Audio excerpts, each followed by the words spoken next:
Welcome to TSAT. Indian జాగ్రఫీలో భాగంగా భారతదేశంలో ఖనిజ వనరులు వాటి విస్తరణ గురించి చర్చించడం జరుగుతుంది. భారతదేశం ఖనిజ వనరులు. ఖనిజం అంటే భూపటలంలో ఒకటి అంతకన్నా ఎక్కువ రసాయన మూలకాలచే ఏర్పడి సహజ సిద్ధంగా లభించే రాక్ సమ్మేళనాన్ని ఖనిజం అని పిలవడం జరుగుతుంది. ఖనిజం అని పిలుస్తాం. ఖనిజాల యొక్క గట్టితనాన్ని మోర్స్ అనే స్కేల్తో కొలుస్తారు. ఖనిజాల యొక్క గట్టితనాన్ని మోర్స్ అనే స్కేల్తో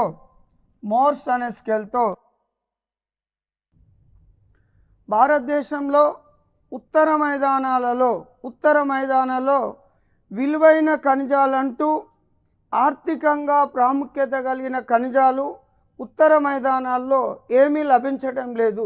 ఉత్తర మైదానాల్లో ఏమీ ఆర్థికపరమైన ఖనిజాలు అనేటివి ఏమీ లభించడం లేదు. భారతదేశంలో బొగ్గు క్షేత్రాలన్నీ దామోదర్ నదిలోయ, సోన్ నదిలోయ, మహానది, గోదావరి నదిలోయల్లో విస్తరించున్నవి. భారతదేశంలో బొగ్గు క్షేత్రాలన్నీ దామోదర్ నది, సోన్ నది, మహానది, గోదావరి నదిలోయల్లో విస్తరించి ఉన్నవి. మన దేశంలో ముఖ్యంగా ఖనిజాలన్నీ కూడా ఛోటా నాగపూర్ పీఠభూమిలో విస్తరించినవి. ఛోటా నాగపూర్ పీఠభూమి అనేది ఛత్తీస్గఢ్, పశ్చిమ బెంగాల్, జార్ఖండ్, ఒరిస్సా రాష్ట్రాల్లో విస్తరించి ఉంటుంది. ఛోటా నాగపూర్ పీఠభూమికి సంబంధించి సరి అయిన సమాధానాన్ని గుర్తించుము అంటాడు. ఛోటా నాగపూర్ పీఠభూమి అనేక రకాల ఖనిజ నిక్షేపాలకు ప్రసిద్ధి. ఈ పీఠభూమిని భారతదేశపు ఖనిజాల గిన్నె, ఖనిజాల నెలవంక, ఖనిజాల గుండెకాయ మరియు రూర్ ఆఫ్ ఇండియా అనే పేరుతో పిలుస్తాం. ఇవన్నీ కూడా ఛోటా నాగపూర్ పీఠభూమికి సంబంధించి సరి అయిన సమాధానాలే. రూర్ అనే ప్రాంతం జర్మనీలో కలదు. ఈ రూర్ ప్రాంతం లేదా రూర్ పీఠభూమి గుండా రైన్ నది ప్రవహించడం వల్ల పెద్ద మొత్తంలో ప్రాజెక్టుల నిర్మాణం, విద్యుత్ శక్తి ప్రాజెక్టుల నిర్మాణం చేపట్టిండ్లు. నదిలోయ ప్రాజెక్టులు చేపట్టడం వల్ల ఎక్కువ పారిశ్రామికీకరణ జరిగింది. కాబట్టి ఛోటా నాగపూర్ పీఠభూమిలోని దామోదర్ నదిలోయ ప్రాజెక్టు చేపట్టడం వల్ల పుష్కలంగా విద్యుత్ లభిస్తుంది, నీటి వనరులు లభిస్తున్నవి, ముడి ఖనిజాలు లభిస్తున్నాయి. కాబట్టి ఎక్కువ పారిశ్రామికీకరణ జరిగిన ప్రాంతంగా ఛోటా నాగపూర్ పీఠభూమిని పిలవడం జరుగుతుంది. ముఖ్యంగా ఇనుము ఉక్కు కర్మాగారాలన్నీ కూడా ఈ ఛోటా నాగపూర్ పీఠభూమి చుట్టే విస్తరించున్నాయి. బిలాయ్, బొకారో, దుర్గాపూర్, రూర్కెలా, జంషెడ్పూర్ లాంటి భారీ ఇనుము ఉక్కు కర్మాగారాలు ఛోటా నాగపూర్ పీఠభూమిలో విస్తరించున్నాయి. కాబట్టి ఇది పారిశ్రామికంగా ఎక్కువగా అభివృద్ధి చెందింది. ఇక భూపటలంలో సుమారు 3000 రకాల ఖనిజాలు లభిస్తున్నవి.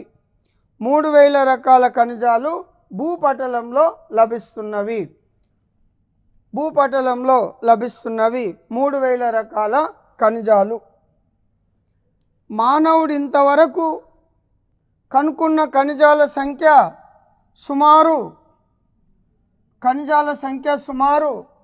400.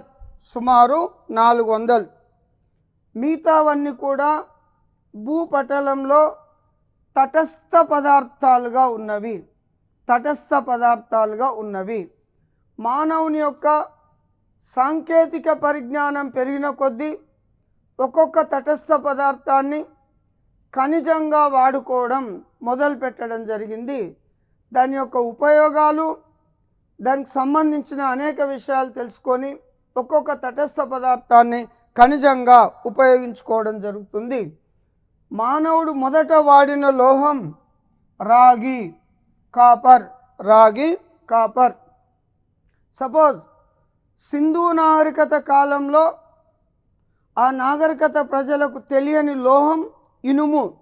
కానీ ఇనుము ఉన్నది, వారికి ఇనుము అనే విషయం తెలియదు. తర్వాత ఆర్యులు ఎప్పుడైతే రావడం జరిగిందో ఇనుప ఖనిజాన్ని కనుక్కున్నారు. అనేక రకాల వస్తువులను, అనేక రకాల ఆయుధాలను తయారు చేసిండ్రు. భారీ మొత్తంలో అడవులను నరికివేసి వ్యవసాయ భూములుగా మార్చి గొప్ప సామ్రాజ్యాలను స్థాపించి సైన్యాన్ని ఏర్పాటు చేయడం జరిగింది. అంటే ఇనుము యొక్క ప్రాముఖ్యత. అందుకనే ఇనుమును బ్యాక్బోన్ ఆఫ్ మోడర్న్ సివిలైజేషన్, ఆధునిక నాగరికతకు వెన్నుముక అని పిలుస్తాం. ఒక్కొక్క తటస్థ పదార్థాన్ని ఖనిజంగా మానవుని యొక్క సాంకేతిక పరిజ్ఞానం పెరిగిన కొద్దీ ఉపయోగించుకోవడం జరుగుతుంది. మన దేశంలో లభిస్తున్న ఖనిజాలను నాలుగు రకాలుగా వర్గీకరించడం జరిగింది. ఒకటి ఇంధన ఖనిజాలు 4 రకాలు లభిస్తున్నవి. అలోహ ఖనిజాలు 23 రకాలు లభిస్తున్నవి. లోహ ఖనిజాలు 10 రకాలు లభిస్తున్నవి. అణు ఖనిజాలు 3 రకాలుగా లభిస్తున్నవి. ఇతర ఖనిజాలు 55 రకాలు లభిస్తున్నవి. అంటే ప్రపంచవ్యాప్తంగా మొత్తం 400 ఖనిజాలు అనుకున్నట్లయితే భారతదేశంలో లభిస్తున్న ఖనిజాలు, ఉత్పత్తి అవుతున్న ఖనిజాల సంఖ్య 95 రకాలు మన దేశంలో ఉత్పత్తి అవుతున్నవి లభిస్తున్నవి. దేశంలో లభించే ఖనిజాలను లభ్యత ఆధారంగా 3 రకాలుగా వర్గీకరించడం జరిగింది. ఏ దేశంలో కూడా ఖనిజాలు పూర్తి స్థాయిలో లభించవు. కొన్ని ఖనిజాలులో స్వయం సమృద్ధి సాధించడం, కొన్ని ఖనిజాలను ఎగుమతి చేయడం జరుగుతుంది, కొన్ని ఖనిజాలను దిగుమతులు చేసుకోవడం జరుగుతుంది. సో మన దేశంలో ఖనిజాల లభ్యతను ఆధారం చేసుకొని 3 రకాలుగా వర్గీకరించడం.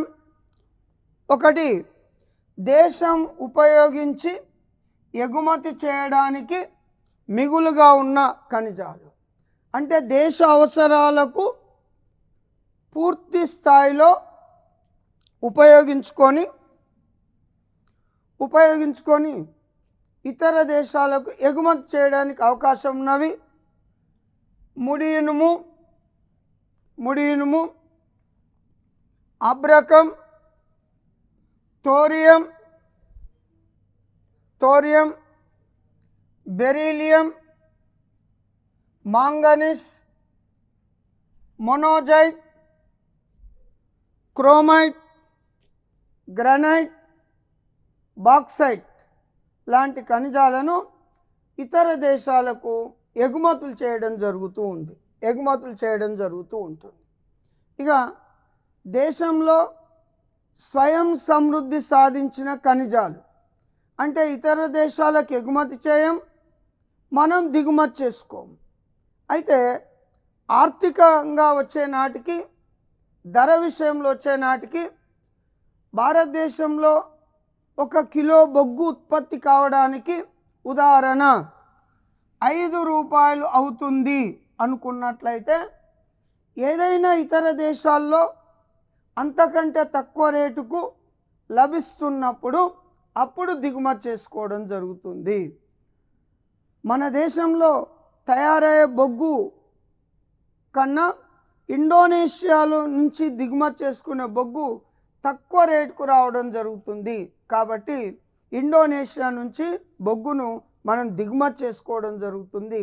మన దగ్గర ఉన్నా కూడా స్వయం సమృద్ధి సాధించిన ఖనిజాలు బొగ్గు, అల్యూమినియం, పలకరాయి అంటే స్లేట్, పలకరాయి, పాలరాయి, జిప్సం, ముగ్గురాయి. ముగ్గురాయి అన్న బైరైటీస్ అన్న ఒకటే. ప్రపంచవ్యాప్తంగా ముగ్గురాయి చైనా, భారతదేశంలో అత్యధికంగా లభిస్తుంది. మన దేశంలో ఆంధ్రప్రదేశ్ రాష్ట్రం ముగ్గురాయిని అత్యధికంగా ఉత్పత్తి చేయడం జరుగుతుంది. కడప జిల్లాలో మంగంపేట ప్రపంచ ప్రఖ్యాతిగాంచిన ముగ్గురాయి నిక్షేపాలకు ప్రసిద్ధి. ఈ ముగ్గురాయిని రంగుల తయారీలో, రబ్బరు పరిశ్రమల్లో మరియు చమురు బావుల వద్ద, చమురు శుద్ధి కర్మాగారాల్లో ఈ ముగ్గురాయిని ఉపయోగించడం జరుగుతుంది. దేశంలో కొరతగా ఉండి ఇతర దేశాల నుంచి దిగుమతి చేసుకుంటున్న ఖనిజాలు అంటే మన దేశంలో ఖనిజాలు లభించిన వాడకం ఎక్కువగా ఉన్నందున ఉన్న ఖనిజాలు సరిపోక ఇతర దేశాల నుంచి ఖనిజాలను దిగుమతి చేసుకోవడం జరుగుతుంది. ఒకటి పెట్రోలియం, రాగి, సీసం, తగరం. పెట్రోలియం పదార్థాలు, రాగి, సీసం, తగరం. ఈ ఖనిజాలను ఇతర దేశాల నుంచి దిగుమతి చేసుకోవడం జరుగుతుంది. వీటితో పాటు వెండి, బంగారం, నికెల్, జింక్, పాదరసం, గంధకం లాంటి ఖనిజాలను కూడా ఇతర దేశాల నుంచి భారతదేశం దిగుమతి చేసుకోవడం జరుగుతుంది. ఇక మన దేశంలో ఇంపార్టెంట్ మినరల్ బెల్ట్స్ అంటే భారతదేశంలో అత్యధికంగా ఖనిజాల లభ్యత గల ప్రాంతాలు ఖనిజ మేఖలాలు అని పిలుస్తాం. ముఖ్యంగా ఈశాన్య మేఖలంలో వచ్చే రాష్ట్రాలు పశ్చిమ బెంగాల్, ఒరిస్సా, జార్ఖండ్, బీహార్. ఇవి ఈశాన్య మేఖలంలో వచ్చే ప్రధాన రాష్ట్రాలు. మధ్య మేఖలంలో వచ్చే రాష్ట్రాలు మధ్యప్రదేశ్, ఛత్తీస్గఢ్, తెలంగాణ, ఆంధ్రప్రదేశ్, మహారాష్ట్ర. మధ్య మేఖలంలో వచ్చే ప్రధాన రాష్ట్రాలు. దక్షిణ మేఖలంలో వచ్చే రాష్ట్రాలు తమిళనాడు, కర్ణాటక. నైరుతి మేఖలంలో వచ్చే రాష్ట్రాలు కర్ణాటక, గోవా, మహారాష్ట్రలోని దక్షిణ భాగం. ఇవి మన దేశంలో ఖనిజాలు లభిస్తున్న ప్రధాన మేఖలాలు. ఇంకోటి వాయువ్య మేఖలం రాజస్థాన్, గుజరాత్. వాయువ్య మేఖలంలో వచ్చే రాష్ట్రాలు రాజస్థాన్, గుజరాత్. భారతదేశంలో ప్రధానంగా మినరల్ బెల్ట్స్ ఒకటి ఈశాన్య మేఖలం,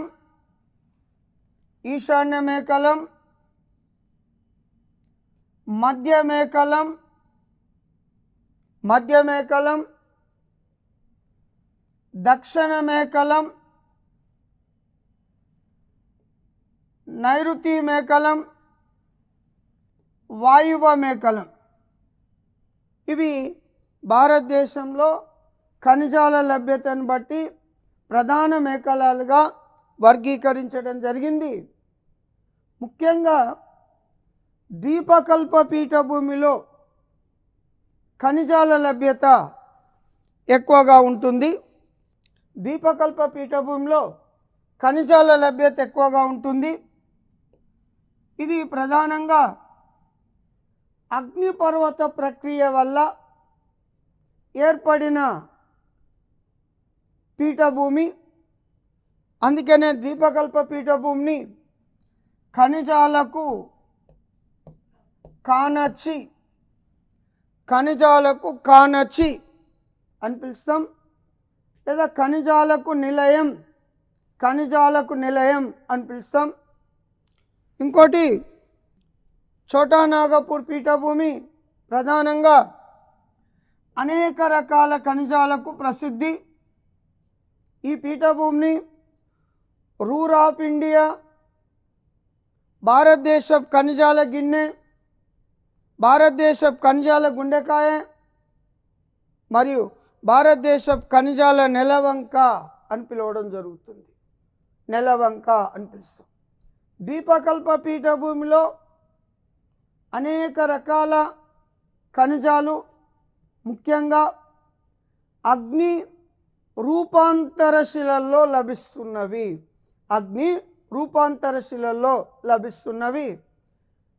ఇంధన ఖనిజాలన్నీ కూడా తీర ప్రాంతాలలో, నదీ ముఖద్వారాల వద్ద అవక్షేప శిలల్లో లభిస్తున్నవి. ద్వీపకల్ప పీఠభూమిని ఖనిజాలకు కానచి నిలయం అని పిలుస్తాం. చాలాసార్లు ఎగ్జామ్లో ఖనిజాలకు సంబంధించిన అన్వేషణను ఎవరు చేపడతారు అని అడగడం జరిగింది. భారతదేశంలో ఖనిజాలకు సంబంధించిన అన్వేషణను జియాలజికల్ సర్వే ఆఫ్ ఇండియా వారు చేపట్టి ఖనిజాలకు సంబంధించిన మ్యాప్లను తయారు చేయడం జరుగుతుంది. ఈ జియాలజికల్ సర్వే ఆఫ్ ఇండియా ప్రధాన కార్యాలయం కలకత్తాలో కలదు. సాధారణ మ్యాప్లను,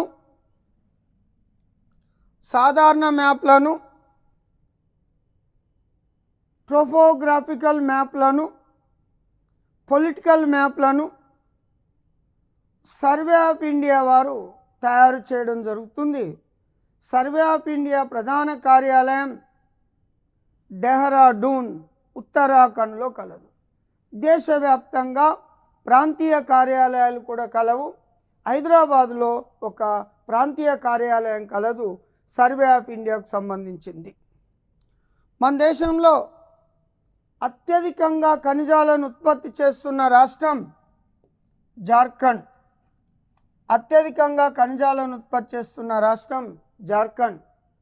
కానీ జార్ఖండ్ రాష్ట్రం పారిశ్రామికంగా ఎక్కువగా అభివృద్ధి చెందలేదు.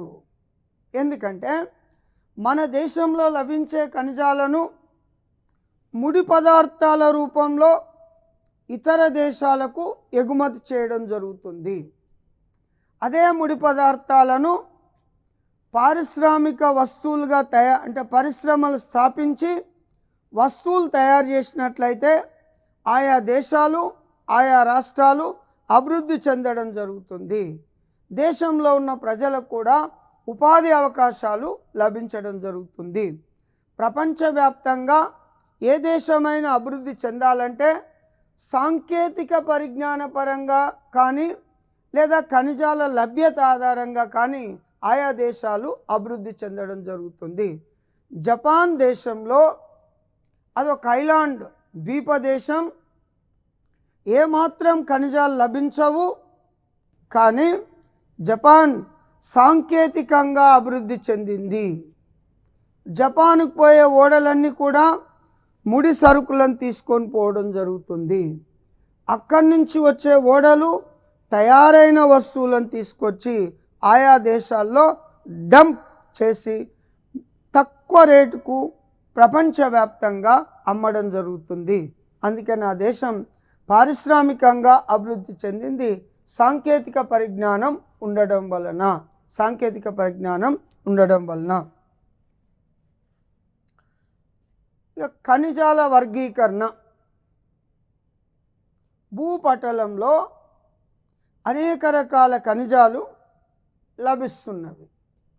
ఖనిజాల్లో ఉన్న రసాయన మూలకాలను ఆధారం చేసుకొని ఖనిజాలను వర్గీకరించడం జరిగింది. ముఖ్యంగా 4 రకాలుగా వర్గీకరించినాం. ఇందులో ఒకటి లోహ ఖనిజాలు, అంటే ఇనుముతో సంబంధం గల ఖనిజాలు. లోహ ఖనిజాలు, ఇనుముతో సంబంధం గల ఖనిజాలు. ఈ లోహ ఖనిజాలను మళ్ళీ 2 రకాలుగా వర్గీకరించినాం. ఒకటి ఫెర్రస్ లోహ ఖనిజాలు, ముడి ఇనుము, మాంగనీస్, నికెల్, క్రోమియం, టంగ్స్టన్. ముడి ఇనుము, మాంగనీస్, నికెల్, క్రోమియం, టంగ్స్టన్ ఇవి ఫెర్రస్ లోహ ఖనిజాలకు ఉదాహరణ. నెక్స్ట్ నాన్ ఫెర్రస్ లోహ ఖనిజాలు, అంటే ఇనుముతో సంబంధం లేనివి. ఉదాహరణ బంగారం, వెండి, రాగి, అల్యూమినియం, సీసం, తగరం, జింక్. వీటిని నాన్ ఫెర్రస్ లోహ ఖనిజాలుగా పిలవడం జరుగుతుంది. ఒకటి అలోహ ఖనిజాలు, నాన్ ఫెర్రస్ కాకుండా అలోహ ఖనిజాలు. ఉదాహరణ ముగ్గురాయి, మైకా, సున్నప్రాయి, జిప్సం, గ్రానైట్, రత్నాలు అలోహ ఖనిజాలకు ఉదాహరణ. కానీ పారిశ్రామికంగా ఈ రకమైన ఖనిజాలు ఎక్కువగా ఉపయోగపడుతున్నవి. ఇంధన ఖనిజాలు. ఇంధన ఖనిజాలన్నీ కూడా అవక్షేప శిలల్లో లభిస్తున్నవి. ఇంధన ఖనిజాలకు ఉదాహరణ బొగ్గు, పెట్రోలియం, సహజ వాయువు, లిగ్నైట్. సహజ వాయువు, లిగ్నైట్ వీటిని ఇంధన ఖనిజాలుగా పిలవడం జరుగుతుంది. నెక్స్ట్ అణు ఇంధన ఖనిజాలు, అంటే ఈ ఖనిజాలు భూగర్భంలో తనంత తానుగా ఉష్ణాన్ని రిలీజ్ చేసి శిలలు శైథిల్యానికి కారణం కావడం జరుగుతూ ఉంటుంది. అణు ఇంధన ఖనిజాలు యురేనియం, థోరియం, ప్లూటోనియం, జిర్కానియం, బెరీలియం వీటిని అణు ఇంధన ఖనిజాలుగా పిలుస్తాం. ఈ అణు ఇంధన ఖనిజాలను మంచి కొరకు ఉపయోగించుకోవచ్చు, చెడు కొరకు ఉపయోగించుకోవచ్చు. ఒక అణుబాంబు తయారీకి ఉపయోగించే ముడి పదార్థాలను ఉపయోగించి భారీ మొత్తంలో విద్యుత్ శక్తిని ఉపయోగించవచ్చు, విద్యుత్ శక్తిని ఉత్పత్తి చేయవచ్చు, విద్యుత్ శక్తిని ఉత్పత్తి చేయవచ్చు. ప్రపంచవ్యాప్తంగా వీటిని ఉపయోగించి అణు విద్యుత్ ఉత్పత్తి కొనసాగుతుంది. అణు విద్యుత్ ఉత్పత్తి. సో ఈ అణు విద్యుత్ ఉత్పత్తిలో ప్రపంచంలో ఫ్రాన్స్ మొదటి స్థానంలో కలదు. ఫ్రాన్స్ మొదటి స్థానంలో కలదు. మన దేశం మొత్తం విద్యుత్ ఉత్పత్తిలో అణు విద్యుత్ శాతం 2% మాత్రమే మన దగ్గర ఉత్పత్తి అవుతుంది. అంటే ముడి ఖనిజాలు లభించినా ఎక్కువ సాంకేతిక పరిజ్ఞానం లేకపోవడం వల్ల మన దగ్గర అణు విద్యుత్ పైన కూడా ప్రజల్లో అనేక అనుమానాలు ఉన్నాయి. కాబట్టి ఎక్కువగా ఉత్పత్తి చేయలేకపోతున్నాం. సపోజ్ భారతదేశంలో ఉన్న కొన్ని ముఖ్యమైన అణు విద్యుత్ కేంద్రాల్లో ఒకటి తారాపూర్, మహారాష్ట్రలో కలదు. దేశంలో మొట్టమొదటి అణువిద్యుత్ కేంద్రం, ఆసియా ఖండంలో మొట్టమొదటి అణువిద్యుత్ కేంద్రం. రెండవది రావత్ భట రాజస్థాన్లో కలదు. దేశంలో అతిపెద్ద అణువిద్యుత్ కేంద్రం రావత్ భట. కల్పకం అణువిద్యుత్ కేంద్రం తమిళనాడులో కలదు. దీనికి మరో పేరు ఇందిరాగాంధీ అణువిద్యుత్ కేంద్రంగా పిలుస్తాం. దీన్ని స్వదేశీ పరిజ్ఞానంతో ఏర్పాటు చేసుకోవడం జరిగింది. కాక్రపారా గుజరాత్, తారాపూర్ మహారాష్ట్ర, కుడంకులం ఈ మధ్య తమిళనాడులో రష్యా దేశ సహకారంతో కుడంకులం వద్ద మరొక భారీ అణువిద్యుత్ కేంద్రాన్ని నిర్మాణం చేపట్టడం జరిగింది. సో ఈ విధంగా ఇంకోటి కైగా అణువిద్యుత్ కేంద్రం కర్ణాటకలో ఉంటుంది. కైగా అణువిద్యుత్ కేంద్రం కర్ణాటకలో ఉంటుంది. ఇవి భారతదేశంలో ఉన్న ప్రధానమైన అణువిద్యుత్ కేంద్రాలు. భారతదేశంలో లభిస్తున్న ప్రధాన ఖనిజాలలో ఇంధన ఖనిజాల్లో ప్రధానమైన బొగ్గు. దీన్ని బ్లాక్ గోల్డ్, నల్ల బంగారం అని పిలుస్తాం. మన దేశంలో ప్రధాన ఇంధన వనరు అంటే దేశం మొత్తం విద్యుత్ ఉత్పత్తిలో థర్మల్ పవర్ శాతం సుమారు 60%. మన దేశంలో అత్యధికంగా విద్యుత్ ఉత్పత్తి అయ్యేది థర్మల్ పవరే. కాబట్టి ఇది ప్రధాన ఇంధన వనరుగా చెప్పడం జరుగుతుంది. దేశంలో లభించే బొగ్గు భూగర్భ శాస్త్రరీత్యా రెండు రకాలుగా వర్గీకరించడం జరిగింది. ఒకటి గోండ్వానా రకానికి చెందిన బొగ్గు, రెండోది టెరిషరీ రకానికి చెందిన బొగ్గు. గోండ్వానా రకానికి చెందిన బొగ్గు సుమారు 250 మిలియన్ సంవత్సరాల క్రితం ఏర్పడింది. టెరిషరీ రకానికి చెందిన బొగ్గు సుమారు 60 మిలియన్ సంవత్సరాల క్రితం ఏర్పడింది. సో ఖనిజాలకు సంబంధించి నెక్స్ట్ సెషన్లో మరికొన్ని ఖనిజాల గురించి చర్చించడం జరుగుతుంది.